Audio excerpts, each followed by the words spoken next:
दंडवत हो. आजच्या या दृष्टांत निरूपण सत्रामध्ये क्रमाने जे दृष्टांत आपण घेत आहोत, आजच्या या सत्रामध्ये 11 क्रमांकाचा दृष्टांत आपण श्रवण करणार आहोत. स्वामींनी सांगितलेल्या दृष्टांतापैकी 114 दृष्टांत जे आहेत ते संग्रहित आहेत आणि त्यावर हे विवेचन आपलं सुरू आहे. यापैकी स्वामी दातृत्व करतात जीवाला, म्हणजे जीवाला काही ना काही परमेश्वराकडनं मिळत असतं. ते 4 प्रकाराने ते दातृत्व परमेश्वर करतात. हे आधीच्या दृष्टांतामधनं आपण ते बघितलेलं आहे. आणि अशा पद्धतीने दृक, स्पर्श, आलाप आणि अंतःकरण.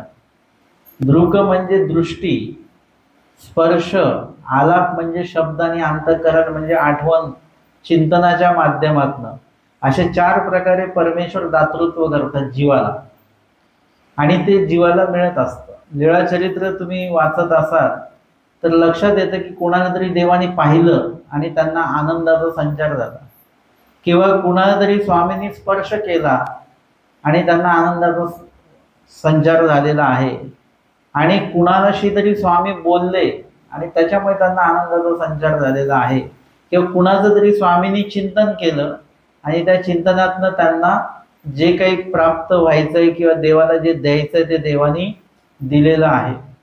आणि म्हणून अशा पद्धतीने जे जीवाने जोडलेलं आहे त्या अनुसार परमेश्वर त्या जीवाला दातृत्व करत असतात. आणि ते दातृत्व करत असताना जीवाने किती जोडलेलं आहे आणि काय जोडलेलं आहे, ज्याचा जेवढा प्रयत्न आणि जेवढी जोड असेल तेवढं परमेश्वर त्या जीवाला दातृत्व करतात. म्हणून समुद्राचा दृष्टांत जो आहे तो 8वा दृष्टांत बघितला गेलेला आहे. आणि सोबतच परमेश्वर जेवढ्यांना देतात सर्वांना समदान जरी दिलं देवाने, तरी घेणारे जे प्रत्येक जण असतात त्यांच्या अधिकाराच्या अनुरूपच ते त्यांच्याकडनं घेतल्या जात असतं. म्हणून सोमकांताचा दृष्टांत बघितलेला आहे. आणि जी काही परमेश्वर दातृत्व करतात किंवा ते दातृत्व घेण्यासाठी म्हणून जे लोक येतात, किंवा मानव पंथामध्ये जेवढे कोणी लोक आहेत, जर का आपल्याला असं वाटत असेल की सगळ्यांनाच मोक्ष होईल तर तसं नाही. त्याच्यासाठी हिरेखानियाचा दृष्टांत आहे तो आपण श्रवण केलेला आहे. आणि आजचं जे सत्र आहे, आजच्या सत्रामध्ये आपण वेवाचा दृष्टांत बघणार आहोत. हेसणा लाभ जाणोनी ईश्वर ही देता, परी एक अल्पची मागती.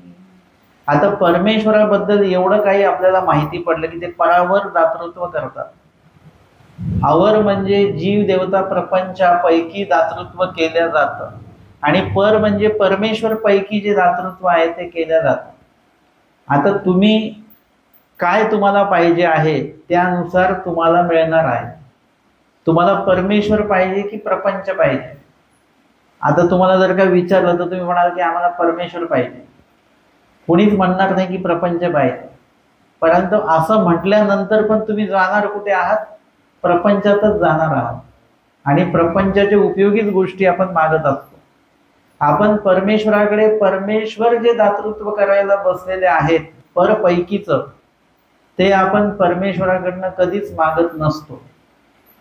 आणि म्हणून आपल्याला निश्चित करावं लागेल की आपल्याला जायचं कुठे आहे नेमकं, है ना. तुम्ही आधी हे ठरवता घरी आपल्याला कुठे जायचं आहे, आणि मग त्याच बसमध्ये तुम्हाला बसावं लागतं.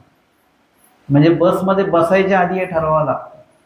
आणि मग बसमध्ये बसल्यावर पण तुमची निश्चिती असली पाहिजे गावाची, मग त्याच गावाचं तुम्ही तिकीट काढता. ही निश्चिती जर का नसेल तर तुम्ही घरातनं बाहेरच पडू शकत नाही. आणि म्हणून ही निश्चिती आपली जी आहे ती ज्ञान घेताना झाली पाहिजे की नेमकं आपण या महानुभाव पंथामध्ये कशासाठी आहोत. आपण परमेश्वराचे साधक आहोत, जीव देवता आणि प्रपंचाचे साधक नाही.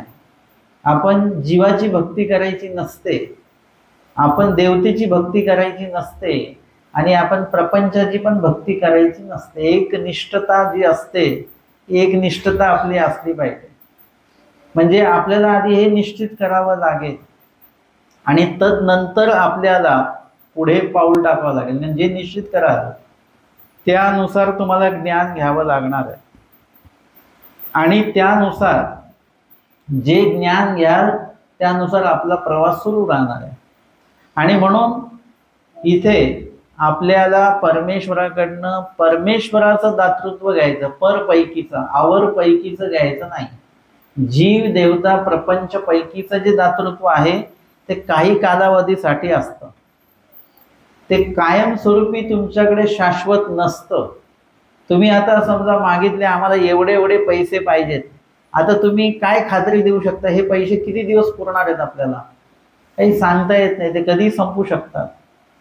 तुम्ही म्हटलं आम्ही सोनं मागितलेलं आहे, तर मग ते सोनं कधी चोरी होऊ शकतं. म्हणजे ते शाश्वत नाही आहे, ते कधीही जाणाऱ्या गोष्टी आहेत. आणि म्हणून आपल्याला शाश्वत गोष्टी असल्या पाहिजेत आणि ते आम्हाला या दृष्टांताद्वारे सांगितलेलं आहे. पहिल्या 2 दृष्टांतात परमेश्वराचे पर आवरचं दातृत्व सांगितलेलं आहे आणि तिसऱ्या दृष्टांतामध्ये उभय दातृत्व सांगितलेलं आहे. पर पण, आवर पण आणि उभय म्हणजे अजून काही परमेश्वर दातृत्व करत असतात. तर आपल्याला परपैकीचं मागता आलं पाहिजे. परंतु काय होतं की आपण या आजच्या दृष्टांतामध्ये किंवा लीळेमध्ये आल्याप्रमाणे आपण मागण्यासाठी चुकतो. जसं आपल्याला जर का कोणी विचारलं काय पाहिजे मागा, तर त्यावेळी आपल्याला एकदम अचूक सांगता आलं पाहिजे की काय पाहिजे. आणि तेव्हा जर का आपण मागण्यामध्ये चुकलो तर मग आयुष्यभर आपल्याला त्याचा पश्चाताप करावा लागतो. आजचा दृष्टांत तेच सांगतो की एसना लाभ जाणोनी, म्हणजे आपण मानव पंथामध्ये जेव्हा येतो तेव्हा आपल्याला 4 पदार्थांचं ज्ञान दिलं जातं. जीव, देवता, प्रपंच आणि परमेश्वर. असं जे ज्ञान आहे एवढं विश्लेषणात्मक ज्ञान कुठेच दिल्या जात नाही, कुठल्याच ग्रंथामध्ये नाही आहे. पण महानुभाव साहित्य ग्रंथामध्ये मात्र स्वामींनी जे निरूपण केलेलं आहे त्याच्यामध्ये तुम्हाला हे 4 पदार्थांचं जे ज्ञान आहे ते ज्ञान तुम्हाला प्राप्त होत असतं. आणि त्याच्यामध्ये कळतं की कर्मभूमीच्या देवता होती, अष्टदेवनी देवता होती. कशामध्ये आलेलं आहे? कुठलं प्रकरण आहे? अन्य व्यावृत्ती प्रकरणात आलेलं आहे. याच्यामध्ये आम्हाला सगळं कळतं आणि हे पण कळतं की चैतन्यापर परमेश्वर आहे. चैतन्यापर म्हणजे काय? मायेच्या पलीकडे की काय? कसा अर्थ आहे तो? चैतन्यापरच म्हटलं म्हणजे मायेच्या पलीकडे जे परमेश्वर आहेत, म्हणजे अलीकडे परमेश्वर नाहीत असा अर्थ होतो बरं का. चैतन्यपर म्हणजे चैतन्याहून जे श्रेष्ठ आहेत, मायेहून जे श्रेष्ठ आहेत ते परमेश्वर आहेत. आता एसना लाभ जाणवणी म्हणजे एवढं जर का आम्हाला कळालं, माहिती पडलं की सकळ देवतेंपेक्षा परमेश्वर मोठे आहेत. कृष्ण भगवानांनी काय सांगितलं? सर्व धर्मां परित्यज्य माम एकम. म्हणजे या स्वामींच्या श्लोकामध्ये एकम हा शब्द पण तेवढाच महत्वाचा आहे. सर्व धर्मां परित्यज्य हे जेवढं महत्वाचं आहे तेवढंच माम एकम म्हणजे मला एकट्याला, म्हणजे तिथे अनेक वचने आहे, आम्हाला शरण या असं नाहीये, मला एकट्याला शरण या. याचा अर्थ काय झाला की त्या व्यतिरिक्त आम्हाला इतर कुणालाही शरण जायचं नाही. का बरं नाही जायचं? कारण चैतन्यापर परमेश्वर चैतन्याहून जे श्रेष्ठ आहेत. बाकीच्यांना आपण आतापर्यंत मानत होतो, देवतेंना मानत होतो, जीवाला मानत होतो. परंतु जेव्हा ही गोष्ट आम्हाला कळाली है ना, तुम्हाला एखाद्या वेळेस कळतं की आपण जे तूप घेतो आहोत त्याहीपेक्षा या दुकानात चांगलं तूप मिळतं. मग तुम्ही काय करता? जुन्याच ठिकाणाहून तूप घेता की नवीन ठिकाणाहून घेता? ज्या ठिकाणी चांगलं मिळतंय, आतापर्यंत आपण खात होतो ते भेसळ होतं, पण ज्या ठिकाणी चांगलं मिळतंय तिथून आपण ते पदार्थ घेण्यासाठी आपण तयारी आपली होत असते. आणि म्हणून आपल्याला आतापर्यंत आनंद दृष्टी आपण अनेकांच्या भक्त्या केलेल्या आहेत. पण ज्या दिवशी तुम्हाला कळालं की चैतन्यापर परमेश्वर, जसं माईमभट्ट होते, हे षडशास्त्र संपूर्ण होते, म्हणजे संपूर्ण ज्ञान त्यांना होतं सगळंच, फक्त त्यांच्याकडे ब्रह्मविद्या आणि परमेश्वराचं ज्ञान नव्हतं. अर्जुन देवांकडे सगळं ज्ञान होतं, काय येत नव्हतं अर्जुन देवांना, सगळंच येत होतं, फक्त ब्रह्मविद्या त्यांच्याकडे नव्हती. ते युद्ध प्रसंगी श्रीकृष्ण महाराजांनी त्यांना ते निरूपण केलं आणि मग ते म्हणतात की करिष्ये वचनम तव, आता तुम्ही जे म्हणाल तेच मी करेन. म्हणजे आपली स्थिती इथपर्यंत आपल्याकडे ज्ञान आलं पाहिजे की आपण देवाला म्हटलं पाहिजे की आता देवा तुम्ही जे म्हणाल तेच मी करेन. आतापर्यंत कसं आपण आपल्या मनाचं करतोय, कोणीतरी सांगितलेलं आपण ते करतोय, परंपरेने जे आलं ते आपण करतो आहे, आपल्याला मनाला वाटेल ते आपण करतोय, मनाला आवडेल ते आपण करतोय, कधी कधी सुचेल ते आपण करतो आहोत, परंतु देवाने सांगितलेलं आपण करत नाही. आपण जे करतो त्याचं देवाचं प्रमाण असलं पाहिजे. आणि म्हणून हे सगळं श्रेष्ठत्व आपण देवाबद्दल जाणलं, परमेश्वर म्हणजे कोण हे पण लक्षात आलं आपल्या. अरे मग आता येसना लाभ जाणोनी, आता आपण देवाकडे देवालाच मागितलं पाहिजे. ते म्हणतात ना की मंदिरात येऊन देवाकडे सगळे लोक मागतात, पण देवाकडे देवाला कुणीच मागत नाही. आतापर्यंत या मंदिरात कोणी विडा ठेवलेला आहे का की आम्हाला देवच पाहिजे म्हणून आम्ही हा विडा ठेवतोय? आपण अनेक गोष्टींसाठी विडे ठेवलेले आहेत, नोकरीसाठी, ह्याच्यासाठी, त्याच्यासाठी, पण देवच पाहिजे म्हणून विडा कोणी ठेवलेला असेल तर ते व्यक्ती एकदम बरोबर त्यांचं प्रवास सुरू आहे. आणि म्हणून दृष्टांत सांगतात की एसना लाभ जाणोनी, म्हणजे परमेश्वर एवढं महत्वपूर्ण ईश्वर प्राप्तीचं दातृत्व करण्यासाठी म्हणून तयारीत आहेत, देतच आहेत, परंतु देवाचा एवढा मोठा लाभ जाणून देखील आपण काय करतो आहोत, परी एकू अल्पची मागती, परंतु मागणारी जी व्यक्ती आहे ती ज्ञानी नसल्यामुळे, त्यांना त्याची जाणीव नसल्यामुळे ते अल्पच मागतात. म्हणजे त्यांनी देवाकडे संपूर्ण जे काही देव द्यायला बसले ते ज्ञानयुक्त पद्धतीने ते मागितलं पाहिजे, परंतु त्यांच्याकडनं ते मागताना चुकीचं मागितलं जातं आणि तिथेच आपण फसतो. आणि म्हणून परमेश्वराकडनं काही जर का मागायचं असेल तर त्यासाठी आपल्याकडे ज्ञान असणं खूप गरजेचं आहे. ते ज्ञान असेल तर तुम्हाला लक्षात येतं की देवाकडे नेमकं मागायचं काय आहे. आणि म्हणून आजचा जो दृष्टांत आहे तो दृष्टांत स्वामींनी भक्तजनांना कनाशीला सांगितलेला आहे. दृष्टांत आहे वेवाचा. वेव म्हणजे काय असतं की हे जे वस्त्र कपडे विणणारे जे असतात, हे आधीच्या काळातली गोष्ट आहे. तर जे वस्त्र विणलं जातं आज सुद्धा तसंच आहे की जे वस्त्र तयार होत असताना अनेक धागे एकत्र करून काय केलं जातं, कपडा तयार होतो. आणि जो कपडा तयार होतो मशीन मध्ये, जसा जसा तो तयार होतो तसा तसा काय होतं की त्याला गुंडाळल्या जातं. त्या कपड्याला जेवढं कपडा तयार झाला तेवढं त्याला गुंडाळला जातो आणि तो ज्या लाकडावर गुंडाळला जातो ते लाकूड एकदम सरळ आणि गोल असतं. आता त्यावर ते गुंडाळलं जातं, त्या लाकडाला वेव असं म्हटलं जातं. आलं लक्षात? लाकडाचा तो सरळ असा गोल जो काही दांडा आहे त्याला वेव असं म्हटलं जातं आणि तयार झालेलं वस्त्र त्याच्यावर गुंडाळलं जातं. असं ते जे वस्त्र विणणारी जी काही जो समाज आहे, ज्याला साळी समाज असं म्हटलं जातं, तो साळी समाजाचा हा व्यक्ती आहे आणि त्याच्याकडे ते वेव वगैरे सगळं आहे, वस्त्र विणण्याचं सगळं साधन आहे. अशा प्रकारचा हा व्यक्ती हा ते वेव घेण्यासाठी म्हणून तो बाजारात येतो. आणि पुढे काय होतं ते त्या दृष्टांतामध्ये स्वामींनी सांगितलं. तर दृष्टांत स्वामींनी का सांगितलेला आहे, दृष्टांत किंवा स्वामींचे जे काही वचनं आहेत सूत्रपाठामध्ये, ती कुठल्या तरी प्रसंगाच्या अनुरूप देवाने ती निरूपण केलेली आहेत. उगच ते असं म्हटलेलं नाही देवाने. ते बोलण्यामागे, त्या सांगण्यामागे काहीतरी कारण आहे देवाचं, आणि तो प्रसंग आपल्याला लक्षात घेतला पाहिजे. म्हणजे एखाद्याने म्हटलं की त्यांना असं असं म्हटलं, म्हणजे त्या व्यक्तीने या व्यक्तीला काय वाक्य म्हटलं हे आपल्याला माहिती पडलं की आपण विचारतो का बरं काय झालं नेमकं.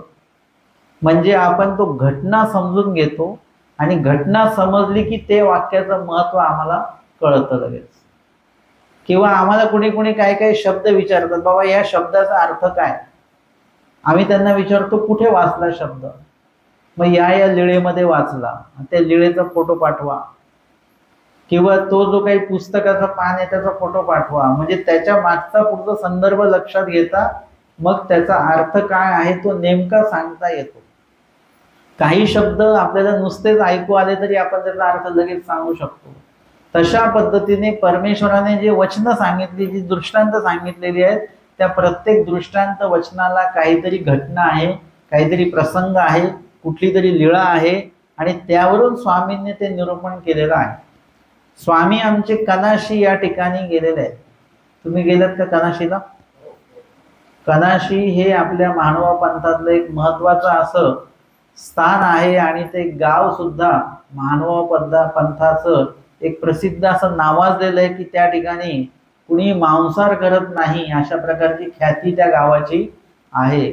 800 वर्ष आधी आमचे स्वामी त्या गावामध्ये गेलेले आहेत, आणि त्या ठिकाणी मार्गी ब्राह्मणा अनुवर्जनी वर प्रदान, ज्या गावामध्ये स्वामी गेलेत कनाशीला, तिथे जे कोणी ब्राह्मण आहेत त्यांनी स्वामींना आपल्या घरी बोलवलं वगैरे, स्वामींचं भजन पूजन वगैरे सगळं केलेलं आहे. आणि ही व्यक्ती आता स्वामींकडनं काहीतरी अपेक्षाभूत भक्ती आहे त्यांची.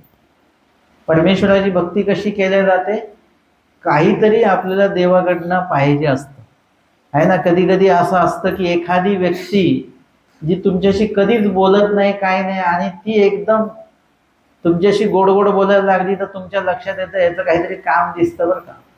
आता हा कधी आपल्याला नमस्कार करत नाही, काही दंडवत करत नाही, म्हणजे आज याचं काहीतरी काम दिसतंय हे तुमच्या लगेच लक्षात येतं. तसं आपण पण अनेक वेळा मंदिरामध्ये सहज येतो. जसं तुम्ही रोज मंदिरात येता, रोज देवपूजा वंदन करता, हे स्वाभाविक आहे, हे चांगलं आहे. रोज मंदिरात जाणं ही सवय आपल्याला असलीच पाहिजे. पण कधी कधी काय वेळा असं होतं की आपण रोज मंदिरात येत नाही, कधीतरीच येतो, आणि हातामध्ये मग आपला काहीतरी नारळ वगैरे विडा असतो, म्हणजे आपण काहीतरी देवाकडनं अपेक्षा ठेवतो आणि तेवढ्या पुरतच येतो. माझं म्हणणं आहे की अपेक्षा घेऊन आलं तरी काही हरकत नाही, परंतु परत आपलं येणं सलगता असली पाहिजे, त्याच्यात तूट सांग झाली नाही पाहिजे आपल्या येण्यात. पण आपलं काम संपलं की परत आपण मंदिराची पायरी चढत नाही, म्हणजे तेवढ्या पुरतच आपण देवदेव करत असतो. तर तसं असता कामा नये. हा जो ब्राह्मण आहे तो आमच्या स्वामींना घरी बोलवतो, स्वामींचं भजन पूजन करतो, हे सगळं करत असताना त्याच्या मनामध्ये काहीतरी हेतू आहे, आणि म्हणून या ठिकाणी ते स्वामींना त्यांनी बोलवलेलं आहे. उदयाची गोसाव्यांशी उपहूड झाला. उदयाची म्हणजे सकाळीच. आता हे शब्द आपल्याला रोज ऐकायला मिळतील. उदयाची म्हणजे सकाळीच, उपहूड झाला म्हणजे स्वामी उठले. उपहूड आणि पहुड, पहुड म्हणजे स्वामी झोपले, आणि उपहूड म्हणजे स्वामी उठले, जागे झाले. गोसावी परश्रयासी बीजे केले, प्रातविधीसाठी स्वामी गेलेले आहेत. उदकासी विनियोग झाला, म्हणजे तिकडून आल्यानंतर गरम पाणी वगैरे असेल त्या पाण्याने स्वामींनी आपले श्रीकर श्रीचरण स्वच्छ धुतलेले आहेत. आणि मग त्यांनी आसन रचलं. स्वामी मुख प्रक्षाळन स्वामींचं होतं, नंतर चरणक्षाळन स्वामींचं केलं जातं. दुपारती मंगळ आरती, म्हणजे रोजचे जे स्वामींचे त्रिकाळ पूजा अवसर व्हायचे, सकाळचा पूजा अवसर आहे, दुपारचा पूजा अवसर, संध्याकाळचा पूजा अवसर. दुपारती म्हणजे धूप दाखवल्या जातं. मंगळ आरती म्हणजे आरती ओवाळल्या जाते स्वामींना. आणि चंदनाचा आडा रेखिला. चंदनाचा आडा म्हणजे चंदनाचा टिळा जो आहे, पण त्याला आडा का म्हटलं, कारण तो आडवा रेखल्या गेलेला आहे. चंदनाची रेष आडवी. कुठे काढतात टिळा? कपाळाला, म्हणजे कपाळाला तो आडवा टिळा लावल्या गेलेला आहे. आणि मग दहियाचा टिळा लावल्या गेलेला आहे. मग गोसावी तेथून बीजे करतात. तो ब्राह्मण स्वामींना काही अंतरपर्यंत सोडवायला आलेला आहे. अर्थात त्याला स्वामींना काही सांगायचं आहे, विचारायचं आहे, मागायचं आहे, परंतु ते राहून गेलंय. आणि ते बोलता आलं नाही म्हणून तो काही अंतरपर्यंत स्वामींना सोडविण्यासाठी येतो आणि स्वामी त्यांना विचारतात, भटो येथ काही मागा. आता त्याला काहीतरी मागायचं असतं परंतु त्याची मागण्याची हिंमत होत नाही म्हणा किंवा तो संधी त्याला मिळत नाही. मग स्वामी स्वतःहून त्याला म्हणतात, भटो काही तुम्हाला मागायचं असेल तर मागा बरं का. आणि मग ते म्हणतात, जीजी मज कोठ्या कोणी सुनाचे नि हाते ताक आंबील द्यावेजी. म्हणजे त्यांनी एका वाक्यामध्ये एवढं सगळं काय मागून घेतलेलं आहे.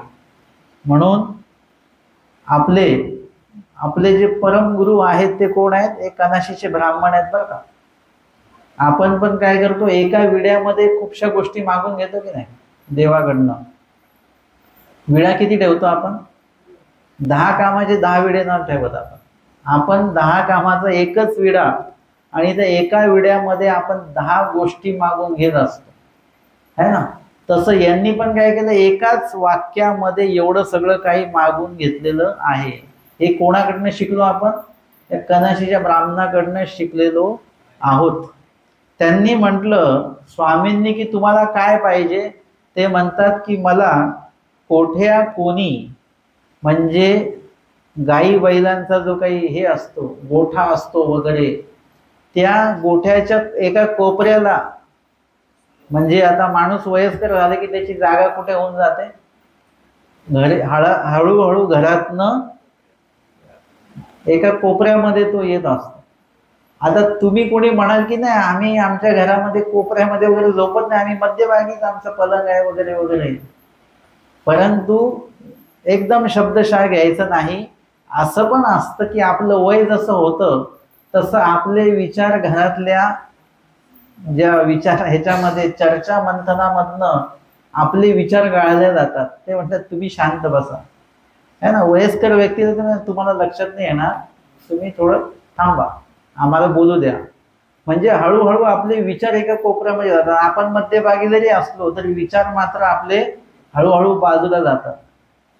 आणि सगळ्यांच्या बाबतीमध्ये हे झालेलं आहे आणि जे वयस्कर होणार आहेत त्यांच्या बाबतीमध्ये हे होणार आहे.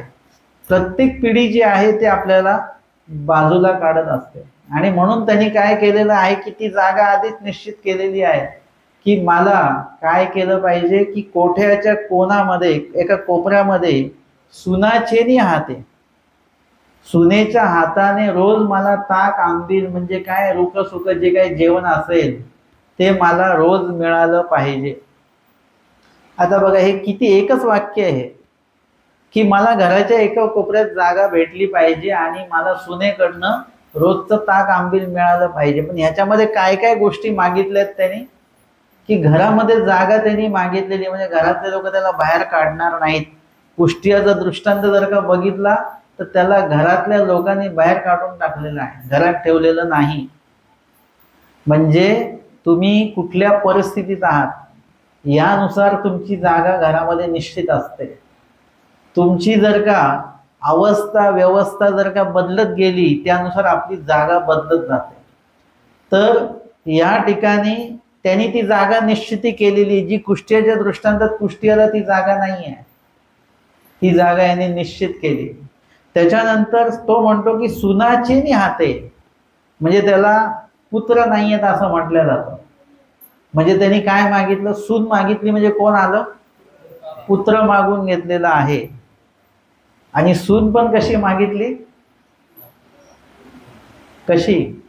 सुनाचे नि हाते म्हणजे सासऱ्याचं सेवा दास्य करणारी सून मिळते का आता? हो म्हणा बरं का. भेटते भेटते, नाही भेटत असं म्हणायचं नाही, भेटते.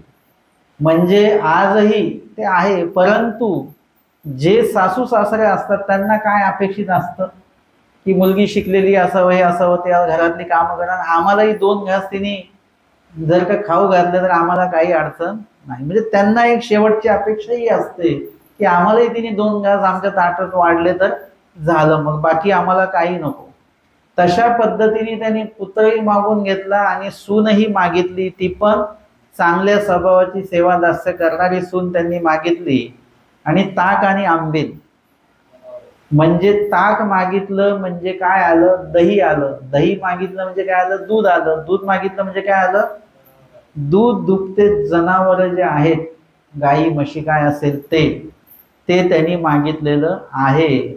आणि ते जे काही अन्न मागितलंय त्या अन्नामध्ये नुसतं गाई म्हशीच नाहीत, तर शेत पण आलं. नुसतं दूध पिणार का माणूस, नुसतं दही खाणार का, नाही, त्याच्यासोबत काहीतरी भात लागेल ना. मग भातासाठी आणि भाकरीसाठी जमीन लागेल आणि जमिनीमध्ये पीक लागेल. म्हणजे हे पण त्यांनी त्याच्यामध्ये मागून घेतलेलं आहे. एका वाक्यामध्ये कितीतरी गोष्टी मागितल्या.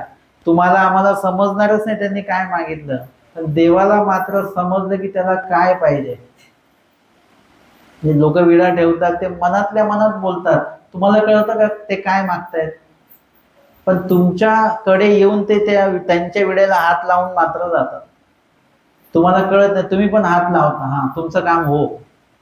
आणि तो चाललेला भांडणं करायला, तो भांडणाचा विडा ठेवतो, माझं भांडण सक्सेस होऊ द्या, आणि तुम्ही त्याला हात लावला, होऊ द्या भांडण. म्हणजे काय झालं की तो मनामध्ये काय मागतो हे आपल्याला माहिती नाही, कळत नाही. परंतु परमेश्वराला मात्र कळतं की हा काय मागतो, आणि त्याला स्वतःला माहिती असतं की तो काय मागतो. हे सगळं त्यांनी मागितलं. म्हणजे काय मागितलं देवाकडे, प्रपंचच मागितला. परमेश्वर भेटल्यानंतर प्रपंच मागायचा नाही. प्रपंच तुमच्या सोबत आहेच. तुम्ही देवधर्म करा की नको करा, तुमच्या नशिबामध्ये प्रापंचिक काही गोष्टी ज्या घडणार आहेत, सुख दुःख जे आहे ते आहेच जोडलेलं आहे ना. काही लोक आस्तिक असतात, देवधर्म करणारे, त्यांचंही आयुष्य सुरूच आहे. जे लोक नास्तिक असतात त्यांचंही आयुष्य सुरूच आहे. आपल्याला अध्यात्माच्या संपर्कात जेव्हा यायचं आहे तेव्हा आपल्याला त्यावेळी आध्यात्मिक काहीतरी मागता आलं पाहिजे. इतर गोष्टी तुम्ही प्रापंचिक असल्यामुळे इतर गोष्टी तुम्ही देवाकडनं मागणारच आहात, पण देवाकडनं त्याच वेळेला आध्यात्मिक देखील तुम्हाला मागता आलं पाहिजे. आणि म्हणून स्वामी त्यांना म्हणतात, भटो कर्मवशे जीव सकळही पावे एक वांचोनी. स्वामी त्यांना म्हणजे हे काही मागू नका, कर्मवशे तुम्हाला हे सगळं भेटणार आहे. एक वांचोनी म्हणजे परमेश्वर तुम्हाला भेटणार नाही. मी त्याचं एक उदाहरण देत असतो, मग तुम्हाला लक्षात येईल की आपल्याकडे उपहार असेल आणि एक उपहाराचं ताट भरलेलं असेल चांगलं, प्रत्येकाने आपल्या घरात येऊन काहीतरी त्याच्यामध्ये गोड धोड सगळं ठेवलेलं आहे. आणि आता तुम्ही पंक्तीला बसले, पंक्तीला डाळ भात भाजी चपाती बनलेलीच आहे. आता जेव्हा तुम्ही जेवायला सुरुवात करताना उपहाराचं ताट येतं ना, मग ते विचारतात काय पाहिजे याच्यातलं, तर तुम्ही काय घेता. जे पंक्तीला पदार्थ आहेत तोच पदार्थ उपहाराच्या ताटात नाही घेता, की जो पंक्तीला नाहीये तो घेता. नाही, जो बघता त्याच्यामध्ये काय आहे, गोड आहे का काही. पंक्तीला डाळ आहे आणि त्याच्यातही डाळ आहे, ती डाळ तुम्ही घेत नाही. तुम्ही वेगळं काहीतरी घेता, तुमच्या आवडीचं घेता किंवा वेगळं असं काहीतरी घेत असता. तसं पंक्तीचं काय नाही घेत, कारण की पंक्तीचं तर वाढायला येणारच आहे, ते वाढणारच, कर्मवशे ते प्राप्त होणारच आहे. आपल्याला ते घ्यायचं जे पंक्तीला नाही आहे. तसं आपल्या कर्मामध्ये आपण जे जोडलेलं आहे ते आपल्याला भेटतच राहणार आहे. तुम्ही नाही मागितलं तरी भेटेल. तुम्ही दुःख मागता का, तरी पण मिळतच की नाही, भेटतच राहतं आहे. सुख दुःख हे ऊन सावलीप्रमाणे येत राहतात. पण जे भेटत नाही ते आपण मागितलं पाहिजे, आणि त्या अनुसार मग तुमचं सुख दुःख कसं आहे, काय आहे, कर्म कसे आहेत हे तुम्हाला कळतं. आणि म्हणून स्वामी सांगतात, हे मी नाही सांगत आहे, हे स्वामी सांगतात की कर्मवशे तुम्हाला सगळं मिळणार आहे, हे काही मागू नका. तुम्ही देवाकडनं काही वेगळं मागा. रहाटी घडी बांधली असे ते ये जाय भरे रिचवे, तैसे हे कर्म वसेची होईल. राटगडी माहिती आहे तुम्हाला. विहिरीतनं पाणी काढण्यासाठी आधीच्या काळामध्ये काय असायचं, ते असं चक्र असायचं पूर्ण, आणि त्याला ते मडकी का किंवा काहीतरी बांधलेलं असायचं भांड पात्र, की ते पूर्ण विहिरीमध्ये जाणार आणि ते भरून ते भांड वरती येणार आणि ते पाणी बाहेरच्या बाजूला ते सांडवल्या जाणार, जेणेकरून शेताला ते पाणी जाईल. रहाड घडी त्याला म्हणतात. आणि त्याद्वारे आधीच्या काळात मोटर मशीन वगैरे असं काही नव्हतं, अशा पद्धतीने ती रहाड घडी चालवल्या जायची.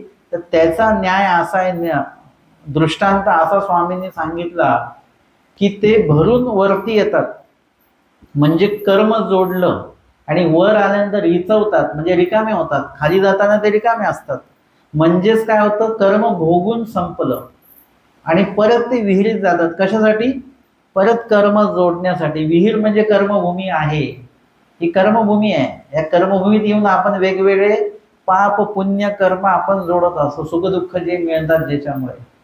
अशा पद्धतीने ये जाय भरे रिचवे म्हणजे ते सुरूच राहतं. ते त्या मडक्यांचं काही वेगळं आयुष्य आहे का? काही त्यांचं काम एकच आहे, खाली जायचं, भरून परत वर यायचं, वर रिकाम व्हायचं, परत खाली जायचं, असं चालूच आहे ते माळ त्याची. अशा पद्धतीने आपण सुद्धा एक कर्मभूमीत येतो, कर्म जोडतो, ते भोगतो, परत कर्मभूमीत येतो, परत कर्म जोडतो, ते भोगतो. हे कर्म सुख दुःख चालू आहे. तुम्ही थोडस वरून निरीक्षण करायचं की आपल्या आयुष्यामध्ये वेगळं काय आहे बरं? काहीच वेगळं नाही आहे. आपल्या आयुष्यात ठरलेले सुख दुःख चालू आहेत. आपले जेवणाचे पदार्थ पण ठरलेलेच आहेत. तुम्ही जेवढ्या काही भाज्या खाता त्याच्या वेगळ्या भाज्या तुमच्या आयुष्यात नाही आहे. तुम्ही जेवढं गोड खाता त्याच्या वेगळं गोड तुमच्या आयुष्यात काय आहे का? खूप तर खूप. काय बनवायचं, पुरणपोळी बनवा किंवा बासुंदी बनवा, बस. याच्या पलीकडे आपण काय गोड बनवतो? काहीच गोड नाही. एवढ्या साच्यामध्ये आपलं आयुष्य बंदिस्त आहे. मग आपल्याला एवढं सगळं जेवढं मिळतंय तेच परत मागण्यापेक्षा आपण असं काही मागू देवाकडनं जे आजपर्यंत आपल्याला मिळालं नाही. स्वामी सांगतात की हे सगळं कर्मवशी तुम्हाला मिळेल. आणि काही मागा, अजून काहीतरी मागा आमच्याकडे.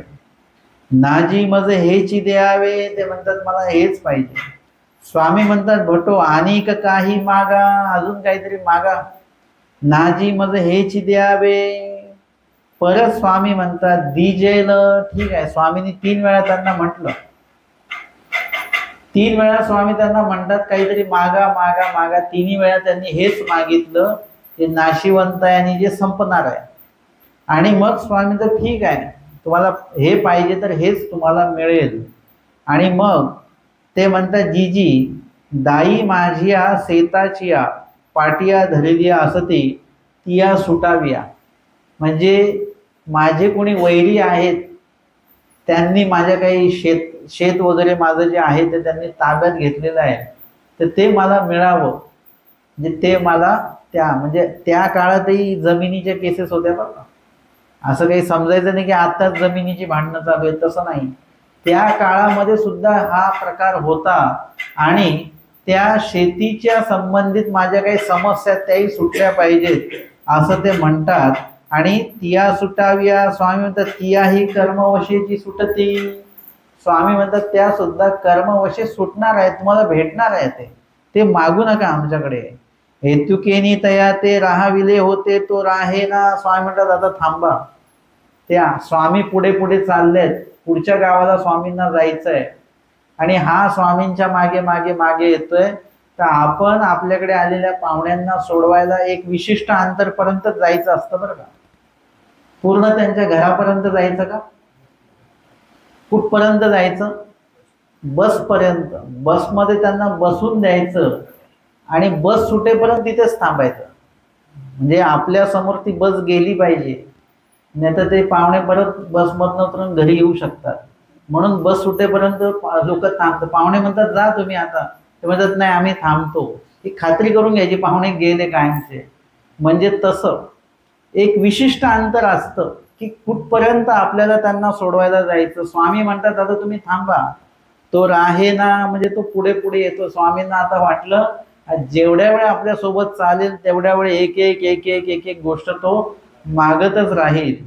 आणि मग त्यांनी पुढे जाऊन आपल्या शेत कुठलं आहे ते पण दाखवलं. हे आमचं शेत आहे, हे असं आहे तसं आहे, हे सगळं दाखवलं. शिववरी बोळवीत आला, गावाच्या वेशीपर्यंत सोडवायला आला. आणि मग स्वामी आता तुम्ही थांबा. आणि मग बाया सोबत आहेत स्वामींच्या. बाईसाहेब मगासपासून सगळं बघतायत की स्वामी म्हणतात काहीतरी वेगळं मागा, तो काही मागायला तयार नाही. तो तेच फिरून फिरून तेच मागतो. म्हणजे स्वामींचे शब्द आपल्याला लक्षात आले पाहिजेत, काय म्हणतात स्वामी, अशा पद्धतीने आपल्याला तो भाग एक लक्षात आला पाहिजे. आणि स्वामींचं बोलणं त्याच्या काही लक्षात येत नाही.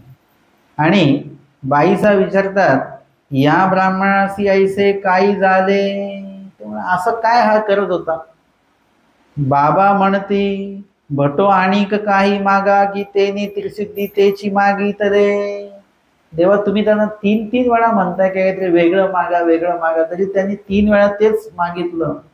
स्वामी म्हणतात, बाई यासी झाली त्या साळ्याची परी. याचं त्या साळ्यासारखं झालं बरं का, असं स्वामी वाक्य बोलतात. आता बाईसा म्हणतात, बाबा साळ्याची परी कैसी, कोण साळी आणि त्याच्यासारखं झालं म्हणजे नेमकं काय झालं वगैरे, असं बाईसांनी स्वामींना जिज्ञासा व्यक्त केली. स्वामी म्हणतात, बाई कवणी एकू साळी. आता इथे त्या वेवाचा दृष्टांत, म्हणजे मुळामध्ये तर हा दृष्टांत साळीचा दृष्टांत आहे. हा दृष्टांताला नाव पाहिजे साळी याचा, असा दृष्टांताचं नाव पाहिजे. परंतु तो साळी कशाच्या मागे लागलेला आहे, वेवाच्या मागे लागलेला आहे. आणि आपण पुन्हा पुन्हा दृष्टांत जेव्हा संपेल तेव्हा तुमच्या लक्षात येईल की आपण देवाकडनं नेहमी वेवच मागत असतो, जे पाहिजे ते मागत नाही. म्हणून हा दृष्टांताला वेवाचा दृष्टांत असं म्हटलेलं आहे. कवणी एकू साळी हाटासी वेव घ्याव्या जाय. कोणीतरी साळी आहे, विणकाम करणारा व्यक्ती आहे, तो हाटासी म्हणजे बाजारामध्ये, शहरामध्ये रोज बाजार असतो, गावाकडे तसं नसतं. गावाकडे काय असतं, आठवड्यातनं एकदाच बाजार असतो. आणि ज्या गावचा बाजार असतो त्या गावाला आपण काही ना काही खरेदी करायला जात असतो. काही ठिकाणी मोठा बाजार असतो, मग काही ठिकाणी तालुक्याचं गाव असेल तिथे नेहमीच मोठा बाजार असतो. तशा पद्धतीने हा बाजार हाट आहे आणि त्या बाजार हाटामध्ये सगळंच काही विकायला येत असतं. तर हा साळी जो आहे तो हाटासी वेव घ्याव्याज आहे. त्याचं ते वेव तुटलेलं आहे म्हणा, ज्याच्यावर तो कपडा गुंडाळतो पूर्ण, ते वेव त्याचं तुटलेलं आहे किंवा ते तुटणार आहे असं म्हणून तो बाजारामध्ये ते वेव घेण्यासाठी येतो. आणि हाटा वेव नव्हे, बाजारामध्ये तो फिरतो पण त्याला ते वेव भेटतच नाही, है ना. कधी कधी महिला वर्ग भाजीसाठी जातात आणि ते म्हणतात आज ही भाजी नव्हतीच बाजारात, है ना, तीच भाजी नसते. तसं कधी कधी आपण बाजारात काहीतरी घ्यायला जातो आणि बाजारात तेच नेमकं भेटत नाही आपल्याला. तसं यांनी पूर्ण बाजार फिरून बघितलं, त्याला वेव काय मिळालं नाही. किंवा दुसरा पाठभेद असा आहे की हाटा वेळ नव्हे, म्हणजे अजून बाजार भरलेला नाहीये, है ना. आपण जर का लवकर गेलो बाजारात तर काय होतं, बाजार पूर्ण आलेला नसतो. एक विशिष्ट वेळाने आपल्याला कळतं की इतक्या वाजता बाजार पूर्ण भरलेला असेल. किंवा तुम्ही उशिरा गेला तर काय होईल, बाजार उठलेला असतो, एक एक एक एक दुकानदार निघून जात असतो. म्हणजे आपल्याला मध्य वेळ साधता आली पाहिजे, एकदम लवकर पण नाही आणि एकदम उशिरा पण नाही. निरूपणाला मात्र लवकर आलं तर चालतं बरं का. तुम्ही अर्धा तास लवकर जरी आलं तरी तुमचं स्मरण होणार आहे, अर्धा तास देवपूजा वंदन होणार आहे, दंड घालून होणार आहेत. पण निरूपणाला जर का उशिरा आले तर काहीच भेटणार नाही. आणि म्हणून आपल्याला जो समतोल साधता आला पाहिजे. आणि हाट वेळ नव्हे म्हणून वृक्षा एका तळी निजैला. आणि मग तो आधीच्या काळामध्ये लोक कुठेही बाहेर जायचं तर शिदोरी सोबत घेऊन जायचे सगळेच लोक. तसं त्याची शिदोरी असेल आणि हाटामध्ये वेळ नाही किंवा हाटाचा वेळ नाही किंवा हाटामध्ये वेव नाही म्हणून तो थकून भागून त्या एका झाडाखाली तो झोपला. वरुते पाहे तव सरळ डाळ खांदी देखे. आता झोपल्यानंतर डोळे वर होतात आपले, आणि वर जसं त्याने बघितलं तसं त्याला दिसलं की जसा वेव असतो ना, सरळ फांदी. कुठल्या झाडाची सरळ फांदी असते, कुठलं एक झाड आहे की त्याच्या सगळ्या फांद्या सरळच असतात अशा, माहितीये, बदामाचं झाड असतं ना, बदामाच्या झाडाच्या फांद्या अशा सरळ अशा असतात. तशा पद्धतीचं कुठलं ते झाड आहे आणि त्याची ती फांदी त्या वेवासारखी. वेव कसं पाहिजे, अजिबात असं वाकडं तिकडं नाही पाहिजे ती फांदी, ती सरळ जी फांदी असेल त्याचाच वेव तयार होणार आहे. आणि तशीच्या तशी फांदी त्यांनी वर त्या झाडाला त्यांनी बघितलेली आहे. आणि बघितल्यानंतर मग म्हणे म्हणे म्हणजे मनामध्ये तो म्हणतो, याचे कैसे बरवे वेव होईल. म्हणजे अरे ही फांदी तर अशी कशी आहे, वेव ज्याचं बनल्या जाईल, वेव जसं असं तशी सरळ फांदी आहे, अजिबात कुठे वाकडी नाही, कुठे गाठ नाही त्या फांदीमध्ये. म्हणजे जर का ही फांदी आपल्याला जर का मिळाली तर याचे कैसे बरवे वेव होईल, म्हणजे ह्याचं चांगलं वेव होईल बरं का, है ना. जसं तुम्ही बाजारात भाजी बघितली की तुम्ही ठरव हे होतं तुमचं निश्चित होते की याचं अमकं अमकं पदार्थ चांगला होईल, म्हणजे त्या भाजीला बघून तुम्ही ते ठरवत असता की याचा कुठला पदार्थ चांगला होईल. तसं फांदी बघून तो म्हणतो की याचे कैसे बरवे वेव होईल, सुंदर वेव याचं होऊ शकतं बरं का. तव वेव पडे, आणि असं मनात आणल्या आणल्या वरून तो वेव पडतो, फांदी पडत नाही. त्यांनी मनात काय पाहिजे चिंतन केलेलं आहे, वेव पाहिजे, आणि म्हणून वेवच खाली पडतो आणि त्याच्या अंगावर पडत नाही. हे पण लक्षात घ्या, दृष्टांत ते सांगितलेलं नाहीये, पण आपण हे लक्षात घ्यायचं की वेव पडलं पण बाजूला पडलेलं आहे. आता हे आश्चर्यजनक आहे की नाही, त्या झाडाखाली तो झोपलेला आहे आणि त्याने वेवाचा उल्लेख केला की याचं चांगलं वेव होईल, मला असंच वेव पाहिजे, असं मनात येत नाही आणि वेव तयार असं खाली पडतं. आता त्या व्यक्तीला लक्षात आलं पाहिजे की आपण जे मनात बोललो तेच कसं काय बरोबर झालं, म्हणजे हे झाड काहीतरी चमत्कारी आहे वगैरे असं लक्षात आलं पाहिजे. त्याच्या कमीत कमी ते भूताटकी हे तरी लक्षात आलं पाहिजे. असं ना काहीतरी चमत्कार घडला तर दोन्ही तिन्ही गोष्टी आपल्या मनामध्ये लगेच येऊन जात असतात. तर तिथे त्याच्या काही डोक्यात ते आलं नाही. त्यांनी काय केलं, तो वेव उचललं आणि तो घराकडे निघाला. ते वेव कसं मिळालं, काय मिळालं वगैरे हा काहीच विचार त्यांनी केला नाही आणि ते खांद्यावर घेतलं तो निघाला. मग तो म्हणे, आगामी कल्पवृक्ष प्रसन्न झाला माग. आता ते जे झाड होतं, ते झाड म्हणजे साधारण झाड नव्हतं, कल्पवृक्ष होतं. कल्पवृक्ष म्हणजे कल्पिलेले देणारा वृक्ष. जे तुम्ही कल्पना कराल ते तुम्हाला त्या झाडाकडनं मिळेल, म्हणजे जे पण तुम्ही मागा ते त्याच्याकडनं तुम्हाला मिळेल. आता त्या व्यक्तीच्या हे लक्षात आलं पाहिजे होतं की आपल्याला हे कसं मिळालं या झाडाकडनं, तर त्याची चौकशी त्यांनी केली पाहिजे होती. पण कुठलाच विचार डोक्यात नाही. तर निघाल्यानंतर ते झाड स्वतः म्हणतं की आगामी कल्पवृक्ष आहे. झाडं बोलतात का अशी? सर्वसाधारण झाडं बोलत नाही, पण बोलायला लागले तर ते खूप काही सांगू शकतात आपल्याला, बोलू शकतात आपल्याशी. परंतु सर्वसाधारण झाडं बोलत नाहीत, कारण की ती झाडं नर्क फळामध्ये आहेत. आणि बऱ्यापैकी जेवढे कोणी सजीव आहेत त्याच्यामध्ये फक्त मनुष्य देहातल्या जीवालाच फक्त बोलता येतं, बाकी कुठल्याही जीवाला बोलता येत नाही. इतर देहातल्या जीवाला बोलता येत नसतं. पण हा कल्पवृक्ष असल्यामुळे तो बोलला आणि तो म्हणतो आगामी कल्पवृक्ष आहे. कल्पिलेले मागितलं जे आहे तू ते मी देणार आहे, तू जे मागशील ते मी देणार आहे. माग मी प्रसन्न झालेलो आहे तुझ्यावर. म्हणजे हे लक्षात घ्या की कल्पवृक्ष असू शकतात, पण ते एखाद्या वेळेस प्रसन्न झाल्याशिवाय ते स्वतःला लक्षात आणून देणार नाही की मी कल्पवृक्ष आहे.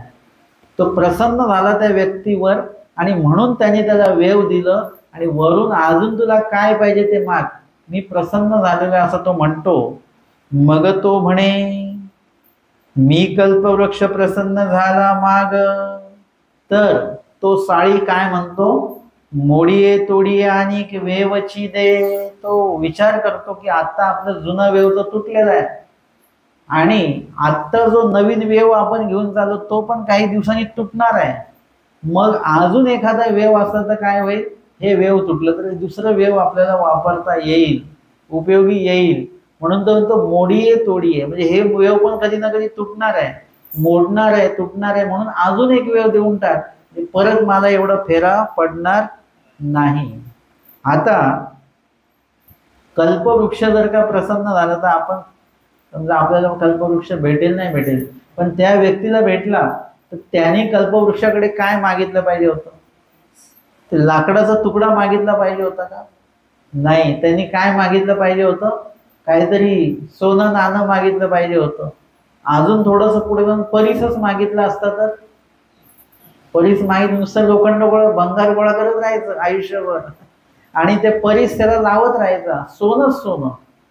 म्हणजे असं काही मागा की तुमचा कायमस्वरूपीचा प्रश्न सुटला पाहिजे. त्याच्यामध्ये नुसतं थोड्या थोड्या गोष्टी म्हणजे थोड्या वेळापुरतं आपलं भागणार आहे एवढं मागू नका. आपलं कायमस्वरूपी आपलं जीवन जे दुःख रहित होईल आणि ईश्वराच्या आनंदाने युक्त होईल असं आपल्याला देवाकडनं काहीतरी मागता आलं पाहिजे. अशा पद्धतीने आपण जर का असतो, आता सगळ्यांनी विचार करून ठेवायचा की तुम्हाला कुठे जाता येता कल्पवृक्ष भेटला आणि त्यांनी विचार म्हटलंच की मागा काय पाहिजे ते, तुम्ही काय मागायचं ते आत्ताच ठरवून ठेवा. म्हणजे त्यावेळेला जर का तुम्ही चुकीचं काही मागितलं तर मग त्या साळ्यासारखं ते आपलं होऊन जाईल. आता आपल्याला कल्पवृक्ष तर भेटणार नाहीये, परंतु आपल्याला मात्र परमेश्वर भेटलेले आहेत, हे लक्षात घ्या. कल्पवृक्ष आणि परमेश्वर यांच्यामध्ये फरक आहे. आलं लक्षात? कल्पवृक्ष भेटणं काही महत्वाचं नाही. कल्पवृक्ष तुम्हाला जे देईल ते भेटून तुम्हाला आजच्या युगामध्ये काही उपयोग नाही. तुम्ही जर का म्हटले आमच्या बँक अकाउंटला कोट्यवधी रुपये येऊ द्या, असं जर का मागितलं तुम्ही कल्पवृक्षाकडे, कल्पवृक्षाने ते दिले पण दुसऱ्या दिवशी तुमच्याकडे धाड पडेल लगेच, है ना? सरकारचे लगेच धाड येईल की एवढे पैसे आले कुठून. तुम्ही सोनं मागितलं तर त्याचा तुम्हाला पुरावा द्यावा लागेल, सोनं एवढं आणलं कुठून तुम्ही. नाही पुरावा देऊ शकले तुम्ही अडचणी, तुम्ही सांगाल का कल्पवृक्षाने दिलं म्हणून. म्हणजे कल्पवृक्षाकडनं आपल्याला या जगामध्ये आजच्या या युगामध्ये जेही मागाल त्याच्यातनं तुम्ही अडचणीत येऊ शकता. संपत्ती, स्थावर मालमत्ता मागितली, जमीन मागितली, त्याची पण चौकशी होईल की एवढं आलं कुठून तुमच्याकडे, एकाएकी काल नव्हतं आणि आज कसं काय आलं. म्हणजे ते सगळं दुःखदायक मिळणार आहे कल्पवृक्षाकडनं जेही मिळणार.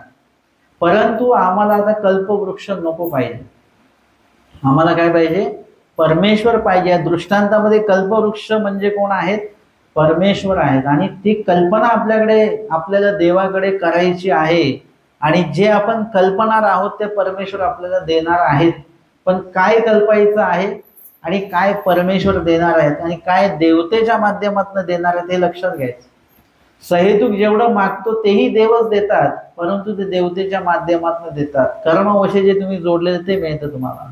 परंतु जेव्हा तुम्ही परमेश्वराला जेव्हा मागता तेव्हा परमेश्वरच ते दातृत्व देतात, इतर कोणी ते दातृत्व देऊ शकत नाही. ते कायमस्वरूपी असतं, त्याच्यामध्ये कुठल्याही दुःखाची मिश्रता त्याच्यामध्ये नसते आणि आनंदच आनंद असतो. आणि म्हणून हा दृष्टांत आहे. आपण काय सुरू केलेलं आहे? दृष्टांत. स्वामींनी काय केलेलं आहे? एक एक गोष्ट सांगितलेली आहे, तो दृष्टांत सांगितलेला आहे आणि त्या दृष्टांताच्या माध्यमातून सिद्धांत काय आहे तो आपल्याला बघायचा आहे. या दृष्टांतातनं देवाला सांगायचं काय आहे. तैसे परमेश्वर प्रसन्न झाल्या जीवे काही विख व्यवहारू मागावा. तसं परमेश्वर आपल्यावर जर का प्रसन्न झाले तर जीवाने देवाकडे काय मागायचं? विषय व्यवहार मागायचा का? जर का परमेश्वर प्रसन्न झाले, विचारलं त्यांनी काय मागा, तुम्हाला काय पाहिजे. तुम्ही जर का आईस्क्रीम मागितलं तर किती वेळ टिकणार आहे ती आईस्क्रीम? खाल्ली तरी टिकत नाही आणि नाही खाल्ली तरी टिकत नाही. म्हणजे ते नाशिवंत मागून उपयोग आहे का तुम्हाला काय? म्हणजे विषय व्यवहार जे संपणार आहे ते मागू नका. जे संपणार आहे ते तुमच्या कर्मावशे तुम्हाला बरोबर मिळतं पण आणि ते खर्च पण होतं आणि परत मिळतं आणि परत खर्च होतं. हे चालूच आहे सगळं काय. असं काही देवाकडे मागायचं जे संपणार नाही. म्हणून परमेश्वर जर का प्रसन्न झाले तर काय मागायचं आपण? विषय व्यवहार मागायचा नाही, प्रापंचिक गोष्टी मागायच्या नाही. जसं आमचे स्वामी प्रसन्न झाले निळभट्ट भांडारेकरांवर, है ना. निळभट्ट भांडारेकर जे आहेत सगळे ओळखता त्यांना तुम्ही, नावाने, त्यांच्या क्रियेने, त्यागाने त्यांना आपण ओळखतो. आणि ते जेव्हा स्वामींच्या सन्निधानी 16 वर्ष आहेत त्यांचा शेवटचा वेळ जवळ आला, त्यांचं जे डोकं होतं ते कुठे होतं? स्वामींच्या मांडीवर आहे ते डोकं. आणि त्यावेळेला स्वामी त्यांच्यावर प्रसन्न होतात आणि स्वामी म्हणतात, भटो काळ वंचना का करा ना, आयुष्य का वाढवून घेत नाही तुम्ही? त्यांना आयुष्य वाढवून मिळतं बरं का. निळभट्ट भांडारेकरांना स्वामी आयुष्य वाढवून देणार आहेत. तेव्हा ते विचारतात, देवा परत जेव्हा केव्हा मृत्यू येईल, म्हणजे आयुष्य वाढलं की आयुष्य जगावं लागेल आणि जगल्यानंतर परत आयुष्य कुठे ना कुठे संपणारच आहे. कायमस्वरूपी आहे का? आपण मरणार आहोत आणि लगेच देवाला विड्या ठेवला आणि आपण परत जगलो. आता परत जगलो तर किती वर्ष जगणार? अमर झालो का आपण? परत कधीतरी मृत्यू येणार, परत आपण विडा ठेवून अजून आयुष्य पोस्टपोन केलं, वाढवलं. असं होता होता कुठला तरी एक वेळ असा असेल ज्या दिवशी शेवट जवळ येईल, तेव्हा आपण उलटा विडा ठेवणार की देवा आता घेऊन जा बरं का आम्हाला, आता ठेवू नका. म्हणजे आपल्याला हे कळतं तेव्हा की ज्या वेळेला आपण आयुष्य मागत गेलो त्यावेळी आपण व्यवस्थित धडधाकट होतो. आता काय झालं, आपण हळूहळू सगळं एकदम बिछाण्यावर सगळं सुरू आहे, परावलंबी झालो. मग तेव्हा वाटतं तेव्हाच आपण गेलो असतो तर बरं झालं. तेव्हा कळतं हे नाशिवंत आयुष्य उगाच मागून ठेवलं आपण. निळभट्टांना असंच आयुष्य स्वामी देणार आहे, चांगलं आयुष्य मिळालं असतं अजून, पण ते म्हणाले देवा परत जेव्हा केव्हा या आयुष्याचा शेवट होईल त्यावेळेला तुमचं श्रीमुख जे आहे ते अवलोकन करत करत, आणि अशाच प्रकारे तुमच्या मांडीवर माझं डोकं आहे आणि माझे डोळे तुमच्या श्रीमुखाकडे आहेत आणि श्रीमुख अवलोकन करत करत माझा शेवट होईल, असा योग परत घडेल का? स्वामी म्हणतात ते काही आम्ही सांगू शकत नाही. जसं आहे की आत्ता जे मी निरूपण केलं याच विषयावर उद्या मी परत निरूपण केलं तर मी असंच निरूपण नाही करू शकत. असे शब्द वगैरे वेगळे शब्द येतील, वेगळे उदाहरणं येतील. म्हणजे निश्चिती अशी काहीच नाहीये जगाची, म्हणजे सजीवाची पण नाही निर्जीवाची पण नाहीये. सजीव माणूस जो आहे किंवा जीव आहे तो कधी बदलेल काही सांगता येत नाही. चांगलं चांगलं वाटणारं पीक कधी नासून जाईल काही सांगता येत नाही. तसं निर्जीव वस्तूचं पण तसंच आहे. चांगलं चांगलं वाटतं एकदम ती वस्तू जी आहे ती एकदम चुकीची भेटून जाते आपल्याला. वस्तू देखील बरं का, निर्जीव वस्तू आपण म्हणतो हे काही भांडं चांगलं निघालं नाही बरं का, स्टील चांगलं नाही याचं. म्हणजे अशा प्रकारे सगळं नाशिवंत आहे आणि कशाचीच खात्री नाही आहे. तुम्ही म्हटले हो याची खात्री आहे, याची गॅरंटी दिली कंपनी 5 वर्षाची, पण 6 वर्षाची दिली का? म्हणजे 5 वर्षानंतर त्याची कुठली खात्री कंपनी देणार नाही. म्हणजे काहीच निश्चिती नाही आहे इकडे, आणि ते सगळं अनिश्चित आपण मागून घेतो आहोत जे निश्चितच नाही आहे. परंतु निळभट्टांना जेव्हा विचारलं तेव्हा स्वामी म्हणतात नाही आम्ही ते काही सांगू शकत नाही, त्याची खात्री देऊ शकत नाही की परत असाच योग येईल म्हणून. तेव्हा म्हणतात देवा मग जे व्हायचं ते आत्ताच होऊ द्या, आता मला आयुष्य वाढवून घ्यायचं नाही. माझ्या आयुष्याचा म्हणजे आयुष्यातले 16 वर्ष स्वामींसोबत गेले हे सुद्धा त्यांच्या आयुष्यातला महत्वाचा भाग आहे. आणि 16 वर्ष स्वामींसोबत गेल्यानंतर जेव्हा आयुष्य सोडायची वेळ आलेली आहे त्यावेळी सुद्धा स्वामी सोबत आहेत, याच्यापेक्षा वेगळं भाग्याचं काय आहे? आणि मग त्याच वेळी सगळं झालं पाहिजे. म्हणजे योग्य निर्णय. परमेश्वर प्रसन्न झाल्यानंतर आयुष्य मागायचं का आपण? आयुष्य नाही मागायचं, परमेश्वराकडनं परमेश्वरालाच मागून घ्यायचं. आणि म्हणून त्यावेळेला निळभट्ट मात्र निर्णय घेण्यामध्ये चुकले नाहीत आणि देवाकडनं आयुष्य मागितलं नाही, देवाकडनं देवालाच मागितलं. तैसे परमेश्वर प्रसन्न जर का झाले तर नाशिवंत गोष्टी मागू नका, विषय व्यवहार मागावा. परमेश्वर प्रसन्न झाल्या जीवे परमेश्वराचे प्रेम मागावे. म्हणजे परमेश्वर प्रसन्न झाल्यावर मग मागायचं काय? विषय व्यवहार नाही मागायचा, नाशिवंत गोष्टी नाही मागायच्या, मग मागायचं काय ना? परमेश्वर प्रसन्न झाल्या जीवे परमेश्वराचे प्रेम मागावे की, म्हणजे देवाचं प्रेम जे आहे, प्रेम साधन जे आहे ते आपल्याला मागता आलं पाहिजे. आमच्या साधाईसांना म्हणजे मी असं चिंतन केलं, लीळा चरित्रामध्ये 2 लोक आहेत ज्यांना स्वामी म्हणाले मागा आमच्याकडनं, काय पाहिजे ते मागा. कनाशीच्या ब्राह्मणाला विचारलं तर त्यांनी सगळं नाशिवंत मागून ठेवलेलं आहे. परंतु साधाईसांना जेव्हा आमच्या स्वामी म्हणतात बाई मागा, तेव्हा म्हणते देवा मला मागता येत नाही. असं कोणतरी जगामध्ये आहे का देवाकडनं ज्याला मागता येत नाही? सगळ्यांना देवाकडनं काही ना काही मागता येतच असतं.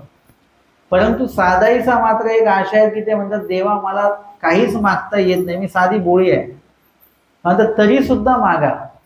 त्यांनी विचार केला आणि मागितलं की देवा मला पुनःसंबंध झाला पाहिजे, म्हणजे पुनर्भेट तुमचीच झाली पाहिजे, म्हणजे जेवढ्या वेळ जन्मणार तेवढ्या वेळ देवाचीच भेट झाली पाहिजे.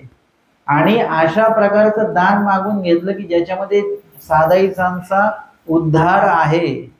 पुनःसंबंध जो होतो, पुनर्भेट जी होते ती कोणाला होते? ज्याचं अनुसरण सिद्धार्थ गेलेलं आहे, ज्याला परमेश्वराचं प्रेम साधन झालेलं आहे, असाच जीवाला पुनर्संबंध होत असतो. तो जन्मतो पुनःसंबंधी हा पुरुष सुखी श्रीमंताच्या घरी त्याचा जन्म होतो. 12 वर्षाने परमेश्वर स्वतः त्यांना घ्यायला येतात आणि तिथून त्यांचं उद्धरण जे आहे ते सुरू होऊन जातं. अप्रोक्ष ज्ञान, सामान्य ज्ञान, विशेष ज्ञान आणि ईश्वर प्राप्ती त्यांना होत असते. अशा प्रकारचं दातृत्व परमेश्वर देत आहेत. आणि साधाईसांनी ते देवाकडनं काय मागितलं? देवाकडनं देवालाच मागितलं. तुम्ही जर का देत आहात तर तुम्हीच भेटले पाहिजे मला पुन्हा पुन्हा, म्हणजे इत्यादी प्रकारे देवाकडनं आपल्याला देवच मागता आला पाहिजे. आणि म्हणून इथे सांगतात की परमेश्वराचं प्रेम साधनच आपल्याला मागता आलं पाहिजे.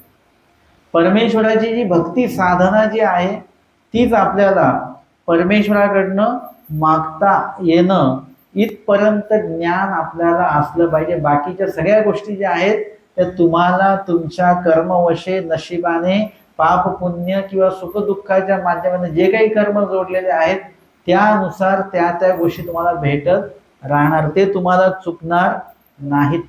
आणि म्हणून या दृष्टांताच्या माध्यमातून आणि जी काही लीळा आपण घेतली कानाशीच्या ब्राह्मणाच्या संदर्भातली, त्यातनं आम्हाला हे कळालं की आम्हाला योग्य दान जे आहे ते देवाकडनं मागता आलं पाहिजे.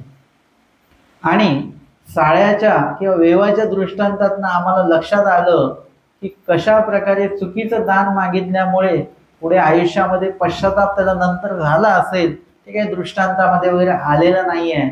पण आमच्या स्वामींनी ही समस्त जीवांची स्थिती सांगितलेली आहे. केवळ कनाशीचा ब्राह्मण असा आहे अशातला भाग नाही, त्याला आपण हसायचं नाही. आपण आपल्याला हा दृष्टांत आठवत असताना, लीळा आठवत असताना आपण आपल्याला आरशात बघून आपणच आपल्याला हसायचं की आपण सुद्धा याच्यासारखेच आहोत. आणि आपल्याला कनाशीच्या ब्राह्मणाने जी चूक केली किंवा वेवाच्या दृष्टांतातल्या त्या साळ्याने जी चूक केली ती चूक आपल्याला आपल्या आयुष्यामध्ये करायची नाही. अशा प्रकारचं चिंतन आजच्या या सत्रामधनं आपण घेतलेलं आहे. आज आपण या ठिकाणी दृष्टांतातील 11वा वेवाचा दृष्टांत आहे आणि त्यासोबत पूर्वार्धाची 387 क्रमांकाची मार्गी ब्राह्मणा अनुवर्जनी वर प्रदान या लीळेवर श्रवण आणि चिंतन केलेलं आहे. दंडवत